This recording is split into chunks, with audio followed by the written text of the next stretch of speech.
ତ୍ରିମ୍ ତ୍ରିମ୍ ତ୍ରିମ୍ ଏହି ତିନୋଟି ଶବ୍ଦକୁ 3 ଥର ପଢ଼ିକି ପରିସ୍ରା କରିଦିଅନ୍ତୁ।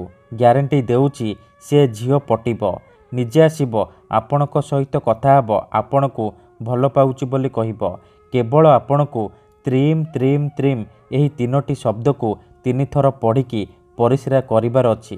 ଆଜ୍ଞା ହଁ, ଆପଣ ସମସ୍ତଙ୍କର ଇଚ୍ଛା ଥିବ ସୁନ୍ଦରୀରୁ ସୁନ୍ଦରୀ ଝିଅକୁ ପଟେଇବା ପାଇଁ, କେଉଁ ବି ବିବାହିତା ନାରୀଠାରୁ ନିଜର ମନ ମୁତାବକ କାମ ହାସଲ କରିବା ପାଇଁ। କିନ୍ତୁ ଇଏ ଏତେ ସହଜ ନୁହେଁ।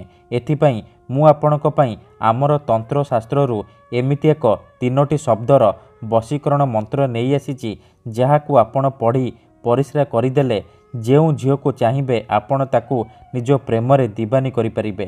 ବିବାହିତା ନାରୀଠାରୁ ନିଜର ମନ ମୁତାବକ କାମ ହାସଲ କରିପାରିବେ।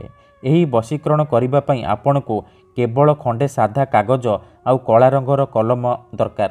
ପ୍ରଥମେ ଆପଣ କ'ଣ କରିବେ, କାଗଜରେ ସେଇ ଝିଅ ବା ସ୍ତ୍ରୀର ନାମ ଲେଖିବେ ଯାହାକୁ ଆପଣ ପଟେଇବାକୁ ଚାହୁଁଛନ୍ତି।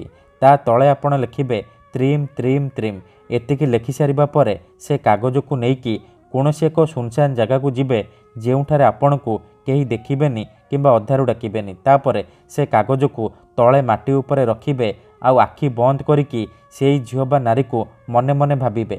ତାପରେ ସେ କାଗଜ ଉପରେ ପରିସ୍ରା କରିବେ।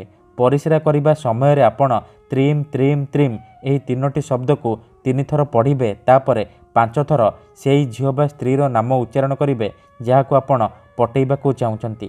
ଏତିକି କରିସାରିବା ପରେ ଆପଣ ଚୁପଚାପ ଘରକୁ ଫେରି ଆସିବେ। ପଛକୁ ବୁଲିକି ଚାହିଁବେନି। ଏତିକି କରିକି ଦେଖନ୍ତୁ, ଗ୍ୟାରେଣ୍ଟି ଦେଉଛି ସେ ଝିଅ ଆପେ ଆପେ ପଟିଯିବ। ମନେ ରଖନ୍ତୁ, ଏହି ବଶୀକରଣ ବିଧିକୁ ଆପଣ କେବଳ ଶନିବାର ଦିନ କରିବେ। ସୂର୍ଯ୍ୟ ଅସ୍ତ ପରେ ସନ୍ଧ୍ୟା ସମୟରେ ଆପଣ ଏହି ବଶୀକରଣକୁ କରିବେ। ଧନ୍ୟବାଦ।